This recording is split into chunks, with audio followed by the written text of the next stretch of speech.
Dear students, आज हम भारत की संघात्मक व्यवस्था पढ़ेंगे। भारतीय संघवाद और केंद्र राज्य संबंध एक ऐसा विषय है जिस पर विस्तार से विचार विमर्श किया जा सकता है। भारत के संविधान का पहला अनुच्छेद आर्टिकल 1 कहता है कि भारत राज्यों का एक संघ होगा। India that is Bharat shall be the union of states. इसका क्या मतलब है? कहीं भी भारत के संविधान में ये नहीं कहा गया कि भारत एक संघात्मक शासन व्यवस्था को भारत में अपनाया जाएगा।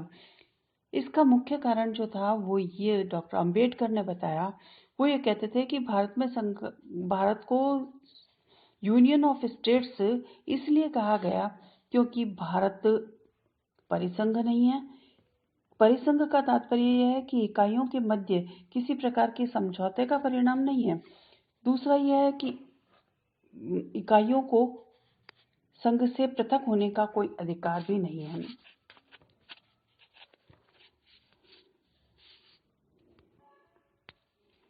यदि हम संघात्मक व्यवस्था के लक्षणों को देखें तो वह इस प्रकार होते हैं: लिखित एवं कठोर संविधान, संविधान की सर्वोच्चता, केंद्र एवं इकाई की सरकारों के बीच में शक्तियों का स्पष्ट विभाजन, न्यायपालिका की स्वतंत्रता एवं सर्वोच्चता तथा संविधान की सर्वोच्चता। इस प्रकार से संघात्मक शासन व्यवस्था के ये लक्षण पाए जाते हैं। और यदि भारतीय संविधान के लक्षणों की ओर हम देखें तो भारत में संघात्मक व्यवस्था के सारे लक्षण पाए जाते हैं। जैसे भारत का संविधान जो है लिखित एवं कठोर संविधान है। भारत के संविधान में केंद्र और इकाइयों के बीच की सरकारों के बीच में शक्तियों का स्पष्ट विभाजन कर दिया गया है और वह सब कुछ संविधान में ही कर दिया गया है। केंद्र और इकाइयों की सरकारों का जो की शक्तियों का स्रोत है वह संविधान ही है। इसी प्रकार हमारे यहाँ पर जो है कि न्यायपालिका सर्वोच्च है। संविधान की व्याख्या करने का अधिकार जो है सर्वोच्च न्यायालय को दिया गया है। इस प्रकार से यदि हम देखें तो भारत का संविधान जो है ढांचागत दृष्टि से एक संघात्मक संविधानों की श्रेणी में आता है। किंतु क्या वास्तव में भारत का संविधान जो है वह संघात्मक है या नहीं है, इस पर विद्वानों के बीच में बहुत विवाद बना हुआ है। क्योंकि संविधान में ही कुछ बातें ऐसी जो हैं वह इस प्रकार से कही गई है कि केंद्र सरकार की शक्तियां जो है राज्य सरकारों की शक्तियों के अपेक्षाकृत जो है अधिक हैं। इस प्रकार से संविधान में जो कुछ बताया गया है, यह जो शक्तियों का विभाजन किया गया है संघ सूची, राज्य सूची और संपत्ति सूची के मध्य, उसमें भी इसी तरह से स्पष्ट किया गया है कि केंद्र सरकार राज्य सरकारों की तुलना में अधिक शक्तिशाली रहेगी। अब हम विधिवत रूप से देखते हैं कि भारतीय संविधान में संघात्मक लक्षण कौन कौन से पाए जाते हैं। पहला लक्षण है शक्तियों का विभाजन। भारतीय संविधान की 7वीं अनुसूची में संघ सूची, राज्य सूची और संपत्ति सूची में केंद्र और राज्य सरकारों के बीच शक्तियों का स्पष्ट बंटवारा किया गया है। संघ सूची जो है उसके समस्त 97 विषय जो हैं उसमें संघीय संसद को, राज्य सूची के 62 विषय जो हैं उन पर राज्य विधानमंडलों को, और संपत्ति सूची के 47 प्लस बाद में जो 5 विषय जोड़े गए 52 विषयों पर दोनों के सरकारों को कानून बनाने का अधिकार दिया गया है। विवाद की स्थिति यदि हो जाए तो केंद्र सरकार का कानून ही मान्य होता है। भारत में जो है संघात्मक शासन की दूसरी विशेषता है वह है संविधान की सर्वोच्चता। भारत में सभी शासन के अंगों की शक्तियों का स्रोत संविधान ही है। संविधान के सभी प्रावधान शासन अंगों पर बाध्यकारी हैं और संविधान के ऊपर कोई नहीं है, संविधान के अगेंस्ट में कोई नहीं है। कोई भी सरकार संविधान का उल्लंघन नहीं कर सकती। इस प्रकार हम कह सकते हैं कि संविधान ही सर्वोच्च है। संविधान एक पवित्र दस्तावेज है जिसका पालन सभी सरकारों को करना होता है। तीसरी विशेषता जो है वह लिखित एवं कठोर संविधान होता है। भारत का संविधान लिखित संविधान है। ये हमने भारत के संविधान की विशेषताएं पढ़ी थी, तब भी कहा था कि भारत का संविधान एक लिखित संविधान है और सब कुछ संविधान में ही लिख दिया गया है, इसलिए भारत का संविधान विश्व का व्यापकतम संविधानों में माना जाता है। लिखित होने के साथ साथ इसको कठोर संविधान भी कहा बनाया गया है। क्यों? क्योंकि कुछ विषय ऐसे हैं जिसमें संविधान में संशोधन करने के लिए राज्य की सरकारों की सहमति लेना भी आवश्यक होता है। इसलिए संविधान को आंशिक तौर पर हम कठोर संविधान भी कहते हैं और लिखित संविधान भी कहते हैं। इसलिए ये कहा जा सकता है कि भारत का संविधान जो है वह संघात्मक शासन व्यवस्थाओं की श्रेणी में आता है। दूसरी बात यह है कि कुछ विषय जो ऐसे हैं उसमें साधारण कानून और संविधान में संशोधन करने के संबंध में कानून जो है वन निर्माण की जो प्रक्रिया है उसमें भेद किया जाता है, वो एक जैसी नहीं है। इसलिए जो केंद्रीय संसद है वह कानून संविधान में अपनी इच्छा से संशोधन नहीं कर सकती। भारत के संविधान में संघवाद की चौथी विशेषता है न्यायपालिका की स्वतंत्रता। भारतीय संविधान में संविधान के संरक्षक के रूप में स्वतंत्र न्यायपालिका की व्यवस्था की गई है।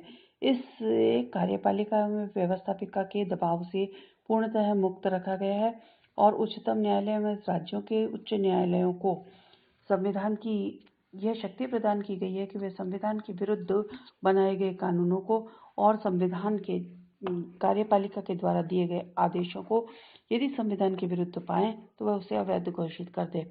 इस प्रकार इसे संघात्मक व्यवस्थाओं के में संघ एवं राज्य सरकारों की शक्तियों एवं हितों की रक्षा सर्वोच्च न्यायालय करता है। भारत में संघात्मक व्यवस्था की अगली विशेषता है उच्च सदन का राज्य सदन होना। केंद्रीय व्यवस्था में राज्यों को प्रतिनिधित्व प्रदान करने के लिए उच्च सदन जो है वह राज्यों का प्रतिनिधित्व करता है, न कि जनसंख्या का प्रतिनिधित्व। इस प्रकार से हम ये कह सकते हैं कि राज्य सदन जो है वह भी राज्यों का प्रतिनिधित्व करने के लिए राज्यसभा की स्थापना की गई है और राज्यसभा जो है वह राज्यों की में जनसंख्या के अनुपात के आधार पर उसका प्रतिनिधित्व करता है। इसलिए हम ये कह सकते हैं कि भारत में संघात्मक व्यवस्था को अपनाया गया है। संघात्मक व्यवस्था की मूलभूत बातें जो हैं वह तो भारतीय संविधान में अपनाई गई हैं, किंतु कुछ ऐसी बातें जो हैं उसका यदि हम गहराई से अध्ययन करें या उसका विश्लेषण करें तो हम ये पाएंगे कि भारत में संघात्मक व्यवस्था के स्थान पर एकात्मक व्यवस्था की ओर झुकाव है। संविधान में ही कुछ बातें जो हैं वह इस तरह से लिखी गई हैं। जैसे पहला है शक्तियों का बंटवारा जो है वह केंद्र के पक्ष में किया गया है। जैसे हमने कहा 7वीं अनुसूची में भारत संघ सूची, राज्य सूची और संपत्ति सूची के में शक्तियों का बंटवारा कर दिया गया है, किंतु महत्वपूर्ण विषय जो है वह केंद्र संघ सूची में दिए गए हैं।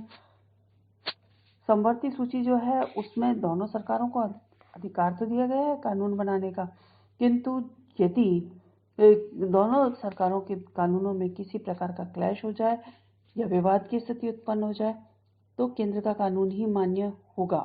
ऐसा संविधान में ही लिख दिया गया है। तीसरी बात यह है कि अवशिष्ट विषय जो है, जो विषय संविधान बनाया गया था उसके बाद में जो कुछ बच गए थे विषय जो इन सूचियों में नहीं लिखे गए, उन विषयों को केंद्र सरकार को उन पर कानून बनाने का अधिकार हमारे यहाँ पर जो है केंद्र सरकार को दिया गया है। इसलिए हम ये कह सकते हैं कि यदि संविधान में ही शक्तियों का जो बंटवारा किया गया है वो केंद्र के पक्ष में है, न कि राज्यों के पक्ष में। एकात्मक व्यवस्था का अगला लक्षण जो है वो है कि शक्तिशाली केंद्र की स्थापना की गई है। प्रांतीय सरकारों के हितों की रक्षा करने के साथ साथ राष्ट्र की एकता और अखंडता जो है ये एक बहुत बड़ा विषय था हमारे देश की रक्षा के लिए। इसलिए यहाँ केंद्र को अधिक शक्तिशाली बनाया गया है। संविधान में स्पष्ट ही कहा गया है कि राज्य की कार्यपालिका शक्तियों का प्रयोग संघीय कार्यपालिका शक्ति के अनुरूप ही होना चाहिए। संकट काल में भी सारा देश जो है वह केंद्र के शासन के अनुरूप ही या उसके अनुसार ही चलाया जाता है। इसकी अगली विशेषता है विधानमंडलों द्वारा पारित कुछ कानून जो हैं वो राष्ट्रपति की स्वीकृति के बाद ही पारित समझे जाते हैं। इसकी अगली विशेषता है राज्यों के राज्यपालों की जो नियुक्ति है वह राष्ट्रपति के द्वारा ही की जाती है, जो केंद्र सरकार के एजेंट के रूप में ही कार्य करते हैं। अगली विशेषता है सामान्यतः संघ राज्यों में नागरिकों को दोहरी नागरिकता प्राप्त होती है, किंतु भारतीय संविधान में इकहरी नागरिकता का प्रावधान किया गया है। इसके अलावा यह है कि भारत के संविधान में जो है प्रत्येक राज्य के लिए अलग अलग संविधान नहीं है, जबकि पूरे देश के लिए एक ही संविधान बनाया गया है। अगली विशेषता है आपातकालीन उपबंध। राष्ट्रपति को कुछ आपातकालीन शक्तियां दी गई हैं जो संपूर्ण देश राष्ट्र को एकात्मक शासन व्यवस्था में बदल देता है। अगली विशेषता है संपूर्ण राष्ट्र के लिए एक ही संविधान की बात कही गई है, जो मैंने आपको पहले ही बताया है, जो एकात्मकता के लक्षणों में माना जाता है। इसके अलावा संघात्मक शासन व्यवस्था में राज्य इकाइयों के अलावा हमारे यहाँ पर कुछ केंद्र शासित प्रदेश हैं जिन पर पूरा अधिकार जो है वह केंद्र सरकार का होता है। इसकी अगली विशेषता है भारतीय संसद को राज्यों के नामों में परिवर्तन करने, उनकी सीमाओं में परिवर्तन करने का पूरा अधिकार दिया गया। कुछ ऐसे विषय हैं जिन पर कानून बनाने का अधिकार सिर्फ केंद्र सरकार को है। इसके अलावा इकहरी एकीकृत न्याय व्यवस्था की स्थापना की गई है। हमने कहा कि न्यायपालिका को स्वतंत्र तो किया गया है, किंतु हमारी जो न्याय व्यवस्था है वो एकीकृत न्याय व्यवस्था है। निचले स्तर के न्यायालयों से लेकर के सर्वोच्च स्तर पर सर्वोच्च न्यायालय की व्यवस्था की गई है।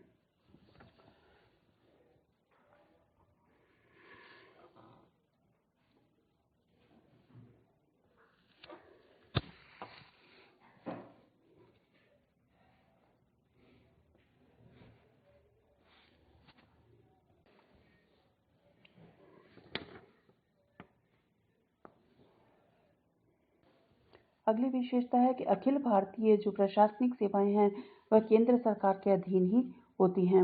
इसके अलावा जो है आर्थिक दृष्टि से राज्य जो है वह केंद्र पर निर्भर होते हैं। इसके अलावा संशोधन प्रक्रिया के कुछ ऐसे अनुच्छेद हैं जिनमें संशोधन का अधिकार केंद्रीय संसद को ही दिया गया है, केंद्रीय सरकार को ही दिया गया है। इसके अलावा राष्ट्रपति के निर्वाचन में तो राज्यों को अधिकार दिया गया है या राज्य विधानसभाओं को अधिकार दिया गया है, किंतु उनको पदच्युत करने का जो अधिकार है वह केंद्र सरकार को ही प्राप्त है, भारतीय या केंद्रीय संसद को ही प्राप्त है। इसके अलावा समस्त भारत के लिए एक राजभाषा की व्यवस्था की गई है। इसके अलावा राज्यों के पृथक निर्वाचन आयोग वैसे नहीं है, किंतु कुछ ब्रांचेस या वह जो है वह केंद्रीय निर्वाचन आयोग के अधीन ही कार्य करता है। इसके अलावा कुछ ऐसे आयोग जो बनाए जाते हैं, राष्ट्रीय विकास परिषद है, ये सब जो बनाए जाते हैं यह भी ये सिद्ध करते हैं कि भारत में जो है वह एकात्मक शासन व्यवस्था पाई जाती है। ढांचा हमारे यहाँ पर संघात्मक है, किंतु उसके अंतरंग में जो है एकात्मक व्यवस्था भी अपनाई जाती है।